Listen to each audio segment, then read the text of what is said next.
नमस्कार साथियों, स्वागत है आपका इस YouTube चैनल प्रज्ञान अकेडमी पर। दोस्तों, आज की वीडियो में एक ऐसे महान शख्स की चर्चा करने जा रहे हैं जिन्होंने देश को आज़ादी दिलाने में महत्वपूर्ण भूमिका निभाई थी। तो आज हम बात करने जा रहे हैं एक महान शख्सियत की। आइए चलते हैं उनकी कहानी।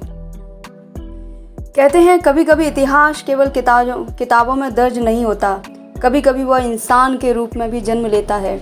एक ऐसा इंसान जो समय से आगे सोचता है, जो अपने वजूद से एक पूरी पीढ़ी को बदल देता है। आज हम बात कर रहे हैं उस ऐसे शख्स की जिसे देश नेताजी कहकर पुकारता था। आप समझ ही गए होंगे हम किसकी बात कर रहे हैं। हम बात कर रहे हैं सुभाष चंद्र बोस की। साल था सन 1897, तारीख 23 जनवरी, जगह कटक, उड़ीसा। एक प्रतिष्ठित बंगाली परिवार में जन्म हुआ एक बालक का नाम रखा गया सुभाष। उनके पिता जानकीनाथ बोस एक प्रसिद्ध वकील, माँ प्रभावती देवी धर्म और संस्कारों की मूर्ति। बचपन से ही सुभाष में कुछ अलग था, शांत स्वभाव, लेकिन अंदर एक आग जो अन्याय के खिलाफ भड़क उठती थी। सुभाष ने कलकत्ता में पढ़ाई की और वहाँ उनकी सोच और आत्ममंथन और भी गहरा होता गया।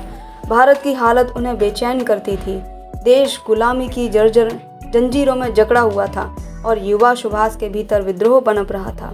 उन्होंने ICS इंडियन सिविल सर्विसेज की परीक्षा पास कर ली, पर नौकरी करने से पहले इस्तीफा दे दिया क्योंकि वो अंग्रेज़ों की गुलामी में काम नहीं करना चाहते थे। उन्होंने कहा, मुझे सिर्फ आज़ादी चाहिए, किसी भी कीमत पर।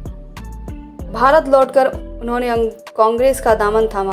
महात्मा गांधी का मार्ग अहिंसा था, पर सुभाष को लगता था कि तलवार के बिना आज़ादी संभव नहीं है।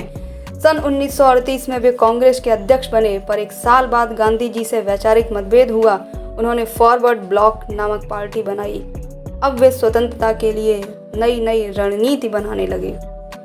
ब्रिटिश हुकूमत उनकी ताकत से डरने लगी थी। घर में नज़रबंद उनको किया गया था, पर नेताजी वहां से भाग निकले।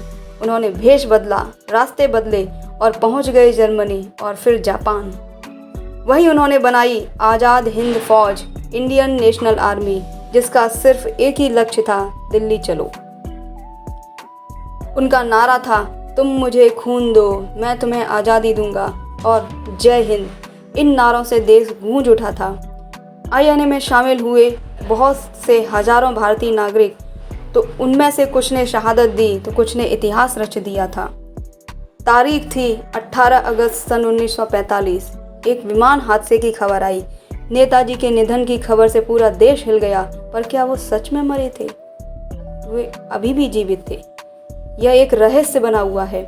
सरकारों ने कई जांचें कराईं, रिपोर्टें बनाईं, पर सच्चाई आज तक कोई नहीं जान पाया। सुभाष चंद्र बोस केवल नेता ही नहीं थे, वे एक विचार थे, वे हिम्मत थे, वे आग थे जो आज भी जल रही है। उनका सपना था स्वतंत्र भारत, आत्मनिर्भर और सशक्त भारत। आज भी जब कोई जय हिंद कहता है तो उसकी गूंज नेताजी की ही विरासत है।